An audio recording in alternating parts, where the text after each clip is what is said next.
I'm speaking today with Dennis Morris-Traveler, spokesperson for the Vote Yes campaign. Good to have you with us, Dennis. Nice to be here, Renton. Nice to be here. I believe you work for Barnardos. That's right, I do. Before we get into our issue, perhaps you could give us a bit of a history about Barnardos. Well, it began in the past. It began in the past. That's right, Renton. It began in the past. But what began in the past? I mean, where, for example, did the name Barnardos come from? Dr. Barnardo lived in London, 1800s, started orphan homes. You seem reluctant to talk about it. Can you tell us something about this Dr. Barnardo? Look, Renton, it's embarrassing. Embarrassing? Was he a crook or a pirate? No, far worse than that. Worse than a pirate? He was a fundamentalist Christian fanatic. A fundamentalist Christian? But we've put all that behind us now. It's too embarrassing. Do you mean Barnardos has been converted? Converted? Do you mean converted as in changed religion, or converted as in a car being converted? Both. Well, yes, both. Barnardos has changed its religion because it was converted like a car. By pirates? Now, Dennis, there's a referendum coming up in the first 2 weeks of August. Terrible. Absolutely terrible. Terrible? Renton, just imagine allowing parents a say on whether or not they can correct their kids.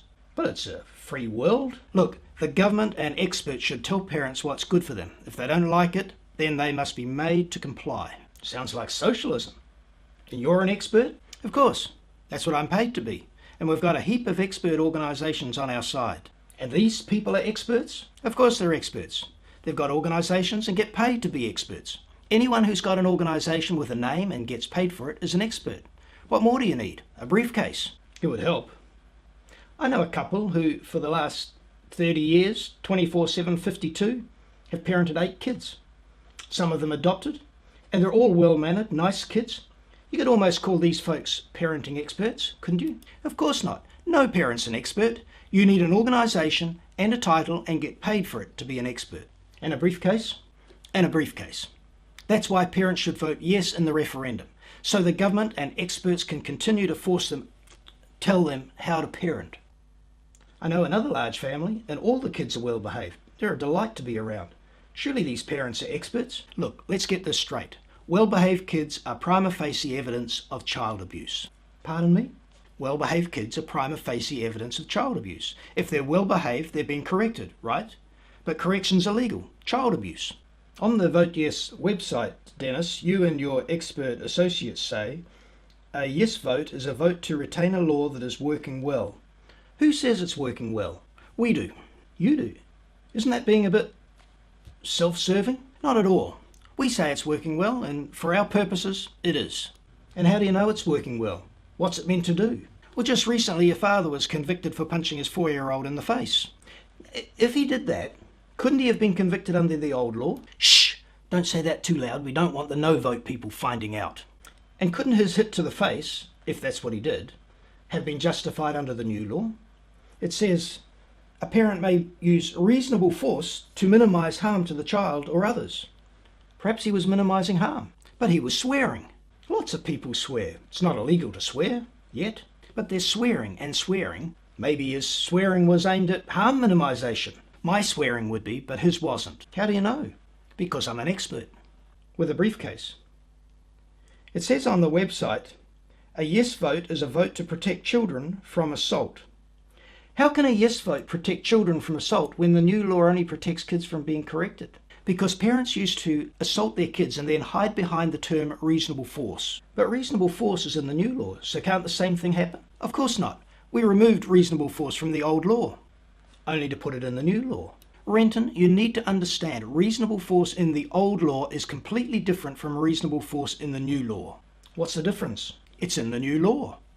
So you're always against assault against children? Absolutely, Renton, absolutely. What about assault against children before they're born? We are against assault against children, Renton, after they're born.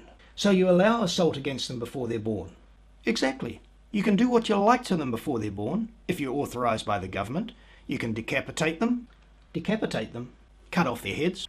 Cut off their heads? Do you use anaesthetic? No way. You just cut off their heads and pull off their arms with pliers. I've got a photo here of a decapitated female, 28 weeks. The original's on the wall of my office. That's gross. Sounds like Nazis and their human skull paperweights. I call it reality therapy. I say, if you're for it, you may as well be proud of it. No hiding your light under a bushel. Most of my comrades are squeamish on this one and don't talk about it at all. In fact, want to hide it. I say, let's have it on the table. Do feminists object to all the baby girls having their heads chopped off? Not at all. It's a woman's reproductive right to kill her kids before birth, male or female. Doesn't sound much like reproduction to me. And you say you're always against assaulting children. Absolutely, Renton. Absolutely. After they're born. You need to understand being born makes all the difference. I understand. Hypocrisy when I hear it. Point well made. Let's move on. It says on the website, a yes vote is a vote for positive parenting. What's positive parenting? Parenting positively, Renton. I like that. What does it mean? That parents should smile all the time? Of course. That's what being positive means. Even when your kids spit in your face? Especially when kids spit in your face. You've got to see the positive side of it. Or smash up your house? Just think of it as creative destruction, job creation. Or beat up teachers and the kids at school? Then the teachers need to be positive. The kids are off your hands at school, so it's not your worry. So you say, little Johnny, that's a pretty good spit, Johnny, and a damn good aim. I think you should lean that door against the wall now you've kicked it off its hinges. That's being positive. That's a start. You get into the swing before too long. Down at Barnardos, we're positive 3 times before breakfast every day. Going this way sounds like it won't be long before the kids are off my hands permanently in Borstal or prison. Let's see. It says a yes vote is supported by Barnardos, Plunkett, Save the Children, UNICEF and many other respected child-focused organisations. Who says they're respected? We do. Again, isn't that, well, self-serving, blowing your own trumpet? Not at all. Experts recognise experts. And this statement is supposed to impress people or mesmerise them. I know people who used to give money to these organisations but don't now. Perhaps they're not respected like they used to be. Well, people should give, because how else will I get paid? So you're in it for the money. Look, Renton, you don't do it for love. Not like that old fanatic Barnardo did. It's a job, okay? You've got to keep the machine rolling so you can pay the mortgage. And these groups are experts like you. Of course, they're organisations with a name and paid staff. And a briefcase, and think rationally like I do. I know a Plunkett nurse who signed the petition. Well, she can't have been a real Plunkett nurse, or she was forced out, fired, or retired. Don't old Plunkett nurses agree with you? Doubt it. Times have changed. Aren't families 24/7, whole-of-life, child-focused organisations? Of course not. Families aren't organisations, and parents aren't paid. They're only volunteers.